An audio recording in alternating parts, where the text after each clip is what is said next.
기독교 신앙의 본질. 누구나 책을 읽으면 상식적으로 처음부터 읽게 됩니다. 그런데 성경책은 어디부터 읽으면 좋은가 하는 질문을 하죠.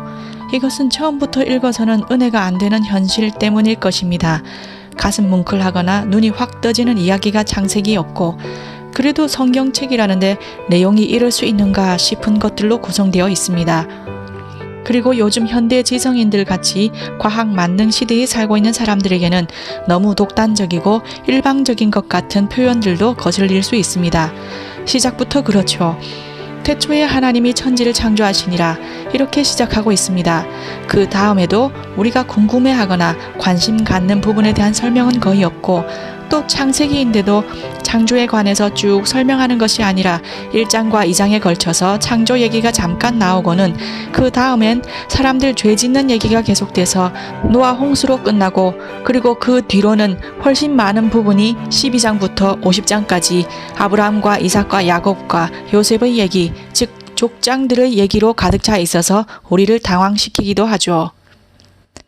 그러나 우리가 당황하는 이유는 성경의 저자들, 성경 배후에 계신 하나님의 의도를 전혀 무시하고 들어가서 이런 낭패를 보는 것입니다. 창세기에 기록된 이 내용들은 그 저자가 모세입니다. 창세기부터 신명기까지 구약 성경 첫 부분을 모세가 지은 모세오경이라고 하지요. 모세가 이 글을 쓰는 시점은 시내산에서입니다. 시점은 시간적이고 신학적인 시점입니다.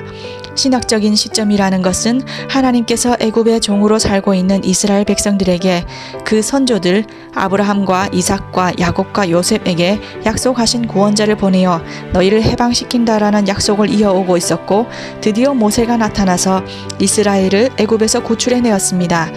그리고 구출한 백성을 시내산으로 인도하여 하나님께 경배하게 하고 하나님으로부터 율법을 받습니다. 그 시점에서부터 글을 쓰고 있는 것입니다. 이것은 이 책이 하나님의 백성으로 부름받은 자들을 1차 대상으로 한다는 것을 의미합니다. 그러니 이 글들은 모두 시내산에 도착한 이스라엘의 그때의 현실과 경험과 그들의 이해 속에서 바라봐야 합니다. 이런 이해입니다. 하나님은 어떤 분이길래 저 애굽은 치고 우리들은 꺼내주셨을까? 그리고 이 하나님은 어떤 하나님이길래 우리 족장들에게 약속하시고 이루어 주셨을까? 또 이 하나님은 어떤 분이길래 우리를 구원하셨을 뿐만 아니라 그 계명을 주시면서 거룩을 요구하시는가? 우리 이스라엘이라는 민족은 뭐가 다르길래 저 애굽은 치고 우리는 구원하셨는가? 이런 시점에서 하나님이 누구신가, 세상은 어떻게 기원됐는가, 어디로 가고 있는가를 비로소 설명할 수 있게 되는 것입니다. 우리가 일반적으로 성경을 열 때 가지는 기본적인 생각들은 백과사전을 여는 것 같고, 내가 궁금해하는 것에 대한 답을 줄 것 같은 생각 속에서 성경을 열기 때문에 적지 않은 부작용이 일어나곤 합니다. 그 대표적인 부작용의 예를 들자면, 태초 전에는 하나님이 뭐 하고 계셨는가? 천사는 언제 만드셨는가? 지옥은 왜 만드셨을까? 우리들도 궁금해하는 것이고 당연히 묻고 싶은 겁니다. 하지만 이런 건 성경에 없단 말이죠. 그러니까 백지 상태에서 일반적인 인간의 죄악된 본성으로 어디 한번 볼까? 이렇게 접근해서는 성경에서 아무런 흡족할 만한 답이 없어 보인단 말이죠. 그러나 지금 이스라엘이 겪었던 그 상황에서 성경을 들여다보면 모든 답이 제시되어 있다는 것을 금방 알 수 있습니다. 그건 우리 현대인들에게도 그대로 사실입니다. 우리는 바로 시내산 아래에 와 있는 지금 현실을 가지고 있습니다. 어떻게요? 우리 모두가 예수를 믿는다고 고백하고 있습니다. 우리는 모두 이스라엘이 애굽에서 해방된 것보다 더 놀라운 예수 그리스도의 십자가로 말미암는 구원을 체험하고 있고, 그것을 신앙 고백으로 가지고 있어서 이 자리에 온 것입니다. 그래서 성경을 여는 것입니다. 왜 나를 사랑하는가? 내 죄가 어떤 것이었길래 하나님이 그 아들을 보내서 십자가에 못 박았어야만 했는가? 인간의 가치란 무엇이며, 인간이 도대체 하나님 앞에 무슨 죄를 지었으며, 그것이 얼마나 심각한 것이며, 그래서 구원은 무엇이며, 우리가 얻은 구원은 어디를 향해서 가는 것이고, 그 일에 하나님은 어떤 계획과 어떤 방법을 쓰시는가? 이런 궁금증이 당연히 일어나야 하는 것입니다. 그것이 우리를 창세기로 가게 하는 것입니다. 그래서 하나님만이 모든 존재와 내용과 가치의 유일한 주인이시다를 확인하죠. 그렇지 않으면 우리의 신앙은 하나의 보조수단이 됩니다. 그건 우리 인간에게 얼마든지 일어나는 잘못들입니다. 기독교가 우리에게 요구하는 것은 하나님의 하나님 되심에 대한 피조물로서의 순종입니다. 이것이 신앙의 기본입니다. 우리가 목적을 정하고 가치를 정하고 이루어 달라고 힘을 빌리는 식으로 종교를 동원하지 않습니다.